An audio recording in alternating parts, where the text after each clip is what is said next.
So it's been over a month since I made a video, and I've just been having some real downtime, just taking time out from the farm, from all my other work and business. And I'm just making a quick update to reconnect in and tell you about 5 things on my mind right now.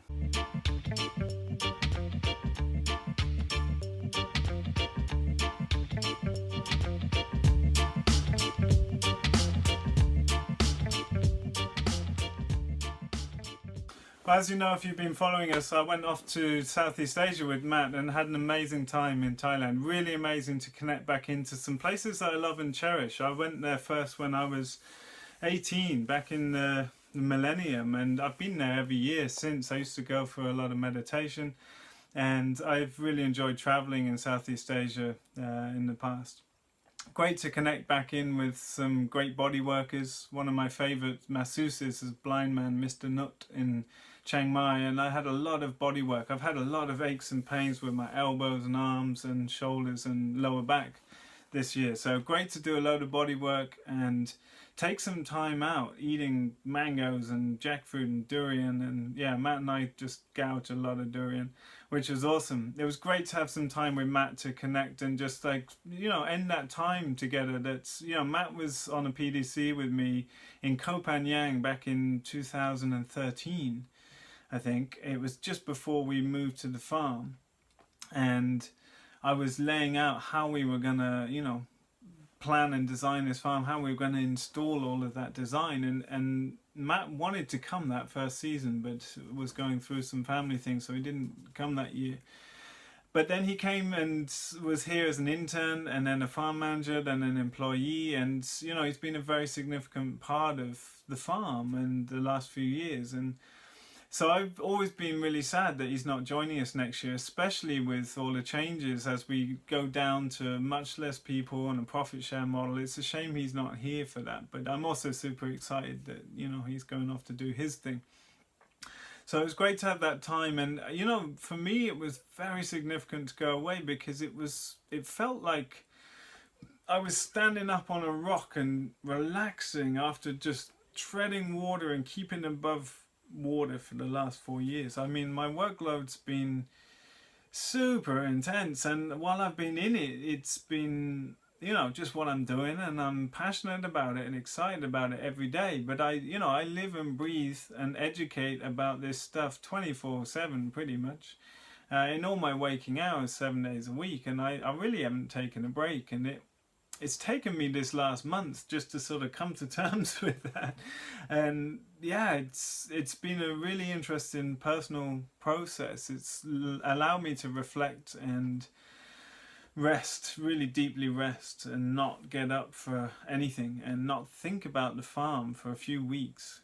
We had Astrid here looking after the farm. She's one of the most capable young women I've ever met, and so I knew the farm was in good hands, and I am with Johanna also. So I just totally relaxed, and it sort of hit me. It caught up with me a bit, and I was spending a lot of time at hot springs and massage and spa and just doing nothing, and that was great. And I needed it. I feel like I can't have that kind of headspace here at the farm. My life is too wrapped up in daily chores and all the other things that are going on. It's been really great to just say no. I've just been saying no to all kinds of requests of my time, invitations to go and speak and do things. I'm generally doing less and less of any of that. As I've mentioned in the past, our online training is taking on all of our consultancy and work like that, and I'm just turning down so much stuff, and it's been really liberating to take that rest. I feel so much more relaxed than I did this summer, and I know many of our viewers are commenting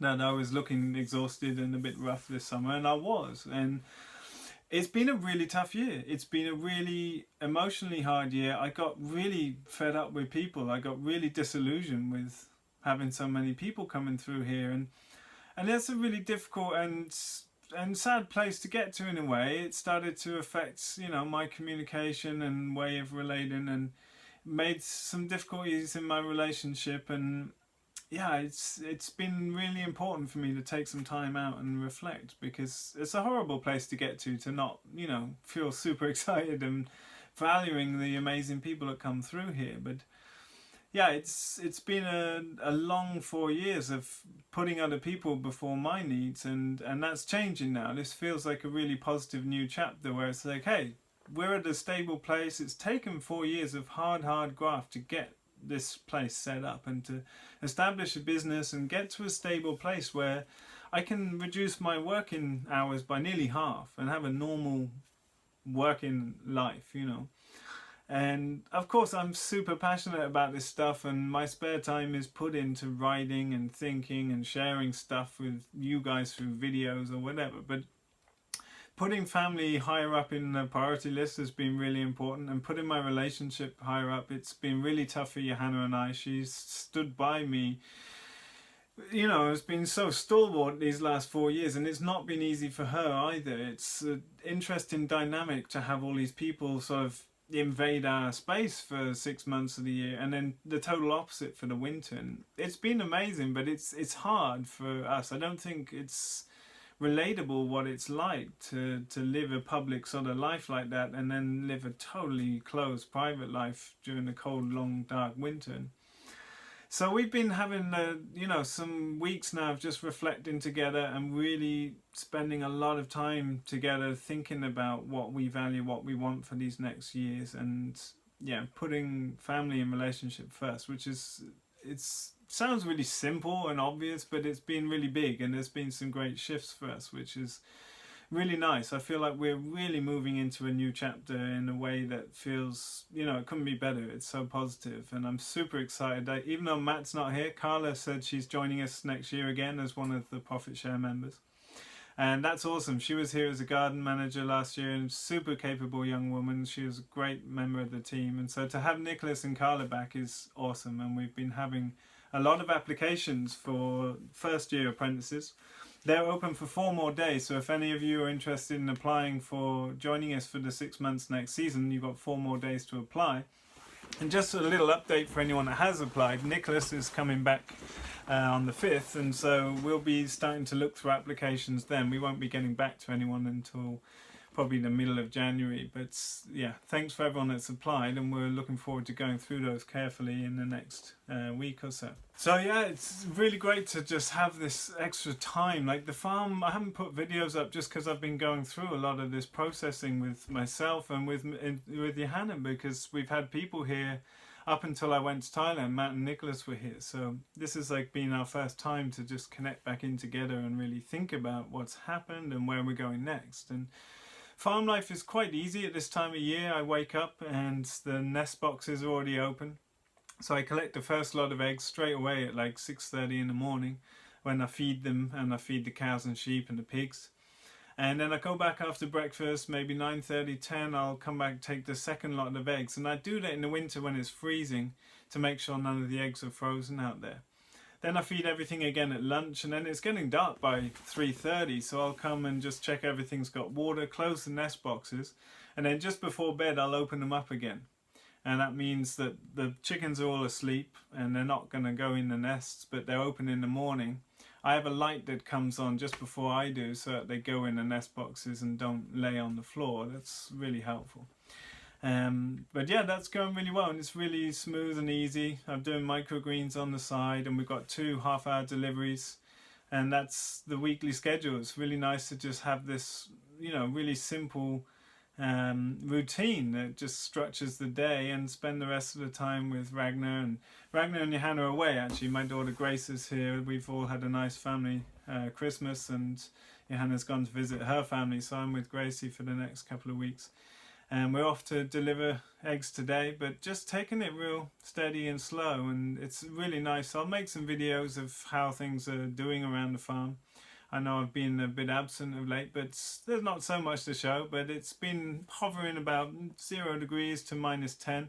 And really as January, February come in, that's when winter really kicks in and it starts to get really cold. But everything's functioning really well, and it's a, you know, nice time of year to just rest and get into some other projects. So those other projects include starting to work on my next book. So you might remember back in episode 96 this year, I was talking about this idea of an infographic that I was thinking about all last summer, about comparing all the different enterprises under the regenerative agriculture sort of heading, and looking at the input costs and running costs and the profit that comes out of them and the area needed to do them. Because I've had thousands of participants in my trainings now, and I see that people get really confused if they're coming into farming without that pragmatic farming background. Like, I really believe in new entrepreneurial farmers because there's so many benefits to coming into this without a conditioned way of thinking.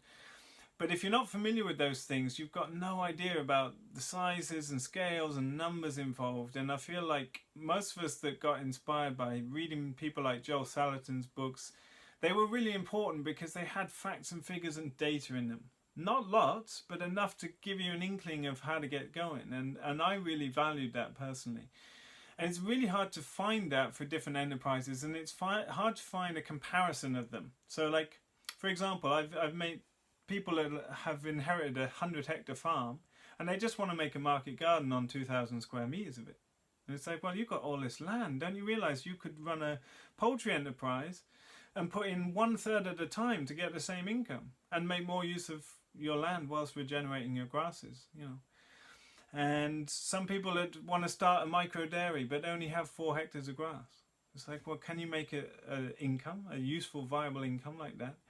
And people that want to go full on microgreens and do, 30 kilos of microgreens a week that have no marketplace for that.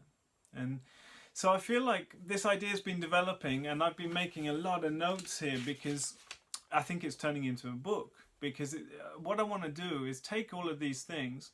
The benefit of our farm is we've got all these different enterprises running in one place that we can give a comparative analysis. We've done a lot of detailed time and motion studies. So I know exactly how much time goes into things. I know the minimum amount of area needed to do them. But I want to do like ratings and comparisons of all these enterprises. Things like how newbie friendly is this? How easy is it for someone with no experience to start this up? What specialist skills are needed?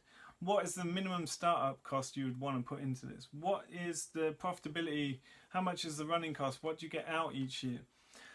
What's the labor input, and what labor could you put onto an employee, and what would it look like if you employ someone to do that? What's the stimulation and diversity of your daily work like if you do this enterprise? Is this thing more exciting on a daily basis than this thing?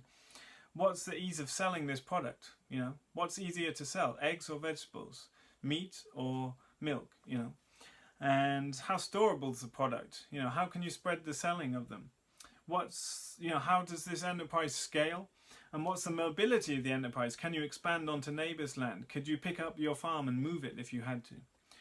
What are the ecological benefits? Market gardening, very profitable per square metre, really high inputs, not very good for the land necessarily. It's an extractive enterprise, whereas some grass-fed animal enterprise is really beneficial for the ecosystem that it's working within.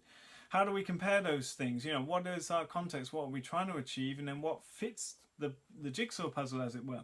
What's the minimum land required? So the way I'm going to do this so far is what I'm thinking is I'm going to scale all the enterprises. These are going to be microgreens, market gardens, tree nurseries, tree crops, pastured layers, pastured broilers, pastured ducks, pastured turkeys, pastured sheep, grass-fed beef, micro dairies, pastured pigs, and put them all in through these lenses. Write a chapter on each about how to run this enterprise, and then go through each of those headings I was talking about, really listing the pros and cons and all the details that someone would need to know starting up.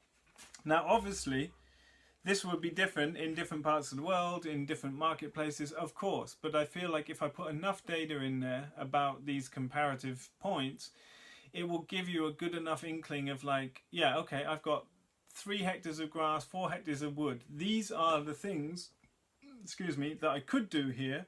Now let's get deeper into this analysis with the time I've got, the resources I've got, the money I've got, etc. So I feel like this is a companion to my other book, which is more of a textbook, but this is more of a pragmatic, how to compare your situation with enterprises available and come up with the most concrete plan to get started on the right foot that will make you income in your first year and get you rolling as a farmer. So I think it's really cool.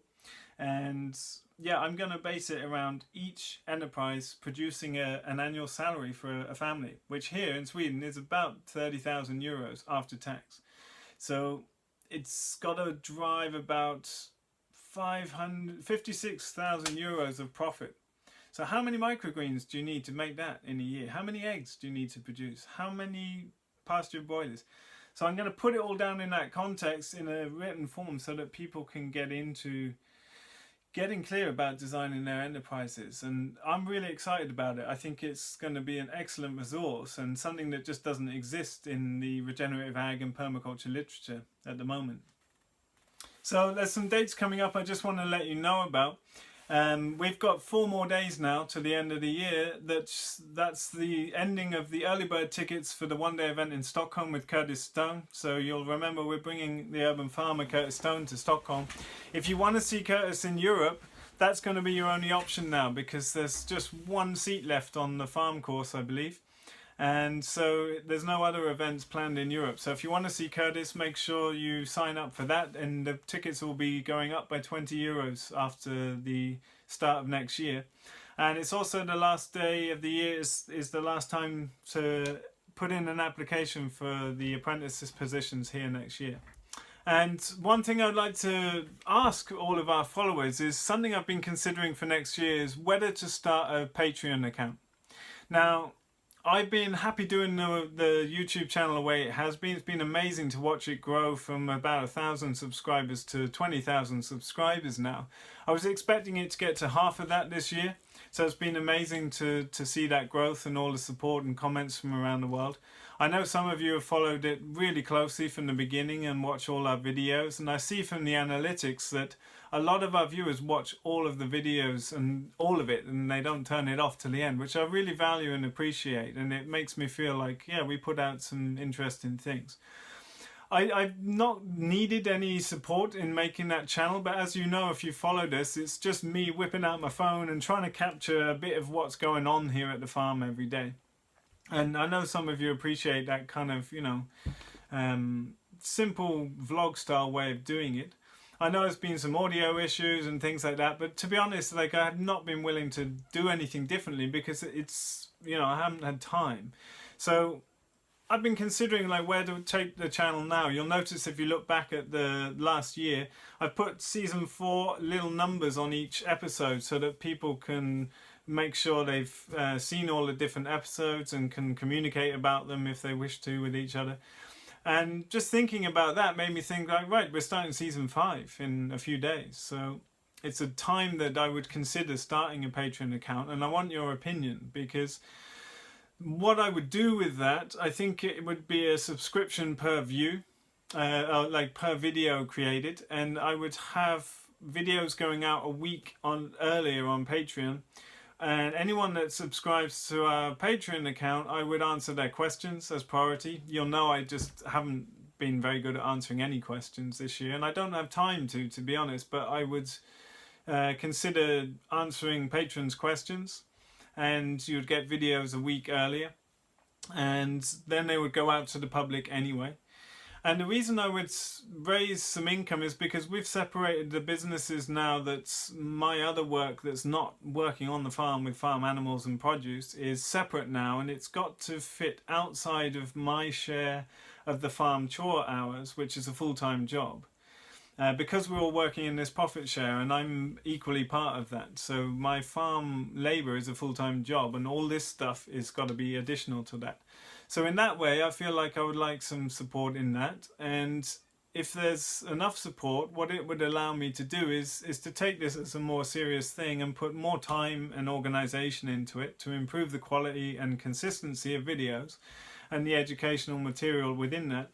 But I think I would also use it to travel, to go and see other pioneering farmers in the region and, make more of an effort to share a broader spectrum of solutions than we have going on just here. I don't know which way to go with this. I don't really mind. I'm not attached to it either way. I would like your opinions, especially those of you that really follow our channel and really understand, my perspectives and what this farm's about and what this channel's been about. I'd love to hear from you, because I could go either way. I'm really, yeah, as I said, I'm not attached to it either way, and I just feel like up for hearing what people want to do. Um, yeah, it's something I need to check out more. I'm not very familiar with the platform, but I know some people have suggested it in the past, and it's something we could begin for the new year. And it would give people a way, like, of having access to me for answering questions directly as we go through the season. So we'll see. I'd love to hear from you, and thanks as always for watching our videos. And I look forward to start putting out videos again more regularly now. And I think the last video of the year is going to be a look back at the last 4 years, just looking at the growth of the farm in the last 4 years and just celebrating that before we start season 5 at the farm. So thanks as always. You can find out more in our book, Making Small Farms Work. Hope you've had a great holiday period if you've been celebrating whatever you've been celebrating, and a good new year too. See you in the next video.